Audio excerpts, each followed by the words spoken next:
What's going on here? Everyone hates The Witcher. Everyone hates The Witcher. You see, man, you see.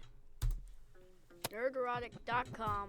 Greetings, you over 1 million practitioners of common sense and the 40% who haven't subscribed yet. Henry Cavill is probably laughing his ass off right now, and it's not just because James Gunn's Superman, or Superman's James Gunn, finished its worldwide theatrical run at $615 million, which, the last time I checked, although I'm not very good at math, is a lot less than the $668 million brought in by the Man of Steel in its worldwide theatrical run The over real 10 years ago Superman. without adjusting for inflation. And while you think that will be enough to provide some snot bubble-inducing laughter, I'm actually concerned for Henry's health right now because Netflix decided to one-up it by dropping a full Witcher Season 4 trailer, which also happens to be the first trailer of any kind for this show, released a whopping 3 weeks before it premieres. Now, they did release a small clip a couple of weeks prior to this trailer that was ratioed and roasted into oblivion. And we've got some shocking news. The trailer is being ratioed and roasted When you into think for oblivion. yourself. But perhaps I'm being too harsh. Maybe Lauren Hisrich and her crew of feminists, after being humbled by the entire world and Henry Cavill, have decided to turn over a new leaf and, never mind.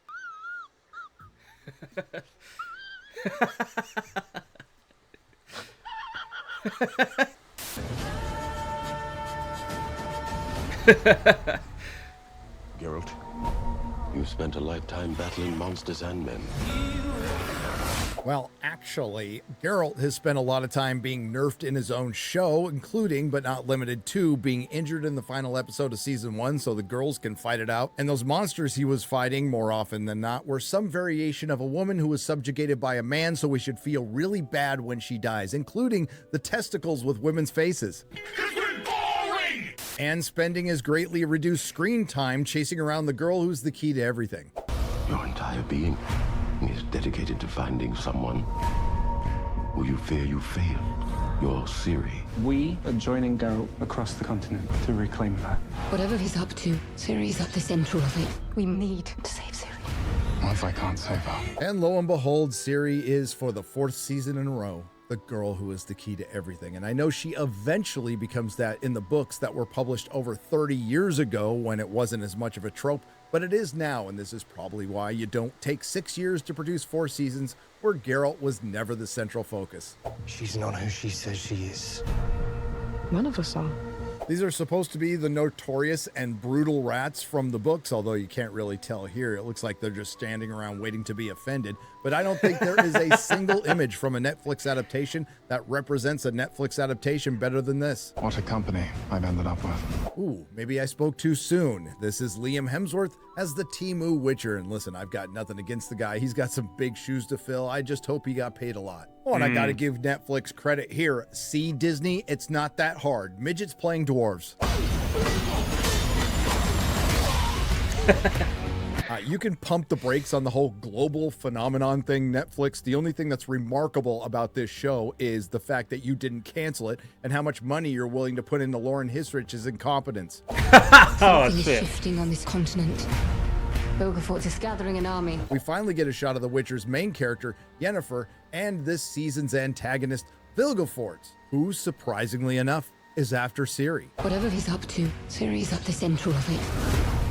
She will be mine. Please have a seat right there. And of course, there's a heavy dose of the obligatory feminist gobbledygook girl bossing. Can we win this fight?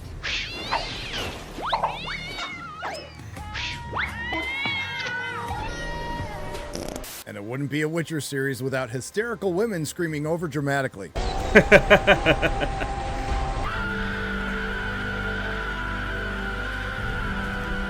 Yeah, I didn't get all of that. There's a lot I didn't get about this, to be honest.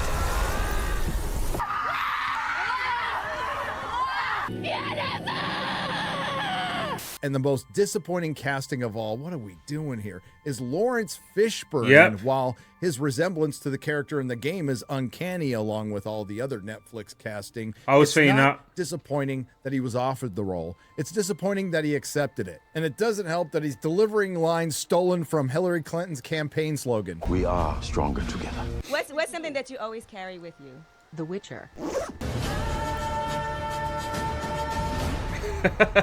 And Yasker is back, a character who was tolerable in season 1, and then they turned him into the sitcom gay best friend. You did not Yeah, mention man. anything about an ominous graveyard of death. That's some brilliant writing there. Last time I checked, all graveyards are graveyards of death. Anyway, the only character development Yasker has had over 3 seasons is he's gay now. Speaking of that, I'm still waiting for my good friend Dan Vast to cover that song that Yasker sang to his boyfriend. Of them, I've had. Then there's Liam Hemsworth's take on Geralt of Rivia, especially the voice as compared to Henry Cavill's. Not exactly seamless, but it might give you whiplash. Let's move!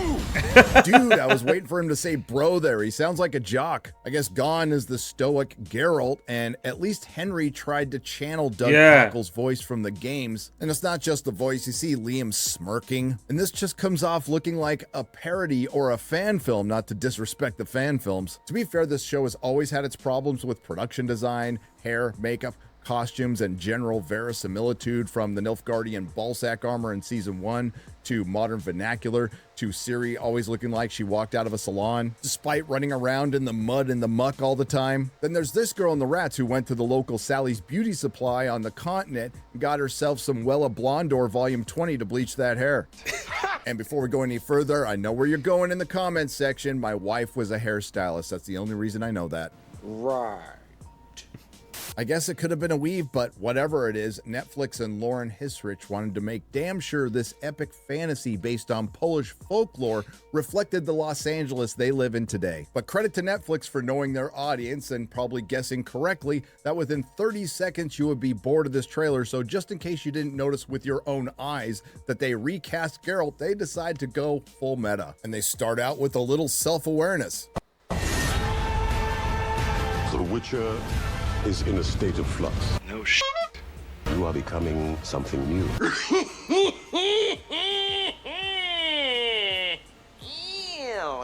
How will you be reborn? Listen, this will not be the first nor the last time a major character is recast and then dealt with the subtlety of a napalm enema. Yes, actors leave projects and characters get recast all the time. Hell, Netflix had to deal with an actress recasting herself in real life, forcing a recast in the show. Who elected you, Vanya? It's, Victor.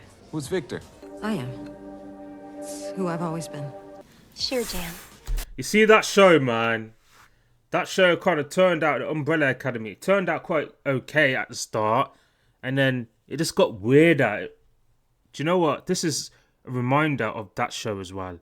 The Witcher and them two, this show and that show, yeah. Whatever, man. It's just, I feel like everyone's got their own agenda rather than trying to build something for the fans. They're thinking about themselves constantly. You should be thinking about the fans. You're doing this for the fans. So do something good for us that watch and love these characters and put it on screen. Stop thinking about yourself. And I think this is what a lot of these people do. That's why a lot of the stuff lately, movies, TV shows, a lot of them, especially when it comes to like iconic characters, like superheroes, all of that stuff, everyone's putting their agenda first, who they are first. And I like the original Witcher because he's a thinking man. He's asking questions, and people that ask questions, the people that are higher up, always, oh, why are you asking this for? Why are you asking that? Because it makes no sense. It makes no sense. So why are you doing it? Don't wonder why he's laughing. Bet that was awkward, but this one's a little, okay, well, it's a lot different. To state the obvious, Henry Cavill was this entire show. He was actually a fan of the games and the books. The perfect guy. It is reported that Lauren Hisrich and Netflix were thinking about replacing him in season 2 with Liam Hemsworth, which only would have resulted in the show being canceled sooner and hell, Netflix saving a lot of money. But the fact of the matter is, Henry couldn't save this show because the writing is abysmal. Correct, Let's go back to this line from the end of the trailer. How will you be reborn? Aside from the subtle meta commentary, what the fuck does that even mean? And before anybody gets into, well, that line will obviously have some context in the show. Listen, I've seen all 3 seasons and it ain't happening. Keep in mind, these are the writers, including showrunner Lauren Hisrich, who thought it was a good idea to have Henry Cavill playing the titular character in The Witcher show only appear in 1/3 of his own series. Total running time for episodes 1 through 5, not counting credits, is 4 hours and 35 minutes. Geralt's screen time was 73 minutes 24.8 seconds. Henry Cavill is only on screen for 27.97% of Season 3, Part 1. As far as Season 3, Part 2 is concerned, it's even worse. Total runtime for episodes 6 through 8, not counting credits, is 2 hours, 30 minutes, and 31 seconds. Henry Cavill's total screen time, 25 minutes and 3 seconds. Oh, yeah, I remember that. That means Henry Cavill is only in 16.67% of the final 3 episodes. The truth of the matter is, I think everyone is in agreement on this one, including Netflix, whether they want to admit it or not. From of course, Ted Sarandos down to Lauren Hissrich to it's Liam obvious. Hemsworth, who hopefully is counting a lot of money to make him feel better. To everybody watching this video, to everyone who's not going to be watching this show, it is cooked. But the good news is they really are bringing people together. Every time Netflix or a fan site posts some news, a promotional photo, a clip, or a trailer, they get destroyed in the comments, and it doesn't matter what the social media platform is. And you would be hard-pressed to even find a positive comment on any social media platform, but you won't have a hard time finding comments like this. I was willing to give this a chance without Henry Cavill, but the trailers just ruined Liam Hemsworth's career in less than 3 minutes. Look at all of these strong, confident women preparing for war, while the supposed main character looks weak and constantly questions himself. Rotten Tomatoes will probably give it a 9 out of 10. It looks all right, I suppose. No, it doesn't. But it's not Geralt. Liam is a fine actor, but the shoes he is trying to fill are too big. Yeah. Cavill is Geralt. Liam is discount Geralt. No matter, y'all butchered the lore anyway. Y'all, which I can say now because I live in Texas, ruined this show. It had unlimited potential, but y'all went woke. Hired writers who thought they were better than the source material and let go the only person in the entire building who wanted to stay true to the source material. It's over. Why do you think replacing the main character after 3 seasons will work at all? I'm honestly asking, how fucking retarded are you motherfuckers? Liam's great, Henry's great. The issue isn't who plays the character. Yeah. In this case, it actually is, but I see your point. The issue has always been and will be the showrunners and writers messing with what makes the character so great. It's the fundamental misunderstanding that made people leave. All the haters will definitely see it just so they can trash talk every single episode. Yup. And the comments on the massively ratioed trailer on YouTube aren't any better. Geralt sounding like Thor, cheesy magic, still, Sam Fender background music, witches using swords, let's fucking move. Building an army, pretty sure Geralt or Yen never had an army. Global phenomenon, honestly, at this point, you just gotta laugh. What a company I've ended up with. Couldn't have said it better, Geralt. Hard pass. The Witcher 4, Love and Thunder. But I really think Dutch 14 sums it up the best. To the Netflix producers, you had one simple job: turn a best-selling book into a moving picture by taking its story and putting it on the screen with actors, music, dialogue, and landscapes as they were described. And yet, you failed. You want to know why? Of course you don't, but I'm going to tell you anyway. As you said in one of your interviews, you wanted to tell your own story in The Witcher's world. And the problem is that you and the writers you employ are nobody. And nobody cares about your stories. What I care about is Sapkowski's stories. His novels are a global phenomenon, not your series. The only phenomenon here is that you will still have a job and how your families managed to click 10,000 upvotes for this trailer. Well said, and we'll end it with this. Fans, fix the writing. Henry Cavill, fix the writing. Netflix, no, here's Liam Hemsworth. Fans, we're not going to watch it. Netflix, fans are so toxic. Oh, and I promise you, that's how the writers for The Witcher, including Lauren Hissrich, have rationalized it in their head. They have actually written a masterpiece, and if it wasn't for those pesky toxic fans, they would have probably gotten their 7 seasons. Instead of it being canceled after 5. Oh, and in my last video, we talked about this show costing $500 million. Well, now it's been reported that you can add another $200 million to the total, and now this disaster has cost $750 million. Wow. When it's all said and done for Lauren Hissrich anyway, who wanted to go down in history as the first female showrunner of a hit male-skewing epic fantasy, will go down in obscurity as just the latest woman who has ruined male-skewing epic fantasy. And as far as those toxic fans are concerned, well, Netflix has made the same mistake as every studio in Hollywood by intentionally mislabeling the passionate fan as the toxic fan, so they can blame them for all their failures. And I'll leave you on the wise words of Henry Cavill, which might explain to Netflix why he's so popular, and maybe they'll learn that if they had listened to him, he would still be around and the fans would still be around. When it comes to fans, it is a fan's right to have whatever opinion they want to have.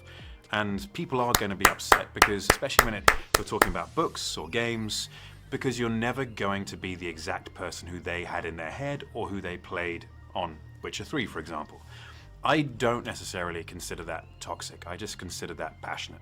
Nerdrotic.com. Okay, man. That last clip of Henry Cavill. Sorry if I'm butchering his name, but he is Superman. He is in my opinion, one of the best and the most popular Superman right now. He is. I don't know what they were doing with the other Superman and James Gunn's version, whatever. I do like certain parts of that movie, I'm not going to lie, but overall, it's not a Superman movie. So I don't know what he was trying to recreate, but it was not a Superman movie. I think people know that anyway. With The Witcher, yeah, he's the guy. No one likes when someone questions stuff. When someone questions you for certain stuff, yeah, they're trying to gain understanding of what they're doing. I'm a questioner. When you think for yourself, people don't like free thinking people that think for themselves. And he's one of them, and there's a reason for that. And he's passionate, yeah? That's good. That's a good thing. He wants to get things right for not himself, for the fans. So, as far as I'm concerned, that guy, Henry Cavill, he's a G. He's putting himself last, and he's putting the people that want this on screen correctly first. It's asking you simple questions, and people that are got obviously agendas and stuff like that, they're putting themselves first. And he's like, no, it ain't gonna work. It's not about you. If you want to do that, then create your own story about whatever. Like, you're nobody, as my man says. This is The Witcher. It's for the fans. It's Superman. It's about the fans. Yeah. If you want to create something and put a name of like Superman on it, no one's gonna watch it because they're gonna expect Superman stuff, not what your adaptation of Superman. They're gonna want Superman stuff that they read in the comments when they were kids. The Witcher stuff, what they see in the games and stuff like that, or what they read years ago. So you can't just put Superman on it and put and then go, oh, I want to make my own version of Superman and stuff like that, and it should be fine. No, it doesn't work like that, man. Because when you do that, people are not gonna expect that. You know what I mean? They're gonna want to see Superman stuff. How he was when we were kids in the comic books and so on and so forth. I'm just sick of people doing stuff like this and putting their own agendas first. It's not about you. I had to learn that I've always been about other people, but when it comes to like stuff like social media and stuff and and you're trying to build something of value, you got to realize more and more. Even me, I've had to learn and take myself out the equation, so to speak. Start thinking about the fans or what they want, the people that are watching this, what do they want to see. So shout out to the original, the best Superman, the best Witcher. He is the Witcher, and I'm glad he's laughing. He deserves it. He deserves it, man. Because when he was on set and questioning stuff, they all looked down on him. No one likes a person that questions stuff and a free thinking type of person. That's what I feel like this world in I know, not to be too personal, but dislikes a person that questions stuff. And they think that, oh, you question stuff, you're annoying, No, he's questioning stuff to get insight or make sense of why you're trying to do what you're doing, to do the best work he can. You know what I mean? And that's in anything you do. If someone's asking questions in anything they do, in work, when you go work or do something, painting, decorate, whatever it is, you should want that person around, because he wants to do the best he can do and try to understand where you're coming from and why you do what you do. That's a good person there, in my opinion anyway. I do it all the time and people just really hate me for it. Like, why? I'm trying to gain understanding. So, and he was right. So, yeah, man, shout out to this guy here as well for putting a well thought together. I don't know if he thought it out correctly, but his humor, I can see myself laughing with this guy if I met him face to face and stuff like that, because the humour that comes out in the videos that he makes is really funny, man. Yeah, shout out for the video as well. And I did not know certain things that in the video about The Witcher and the writers and stuff like that. How much money like they've lost compared to previous years. So it's good that he shown that on camera, because it's like he's not making shit up. You can search it and see for yourself. Like he's not just doing a video because. Anyway, man. If you like what you see regarding my comments down below, please if I've said something that offended you or something that you agree on or whatever, please leave a comment down below. Yeah, man, you know who it is. It's me. Shout out to The Witcher, the original Superman. Yeah, I don't know if you guys are going to be watching it. I would love to know. Please comment below and let me know, because I am going to watch it and see, just to see, take the piss as you said, because that's what you're going to do anyway. Yeah, man, we're going to go to 1 million subscribers. And once you get to 1 million subscribers, who will know what's going to happen after that? Anyway, man, I'm out. Have a nice day. Peace. Bless up, Jamaica.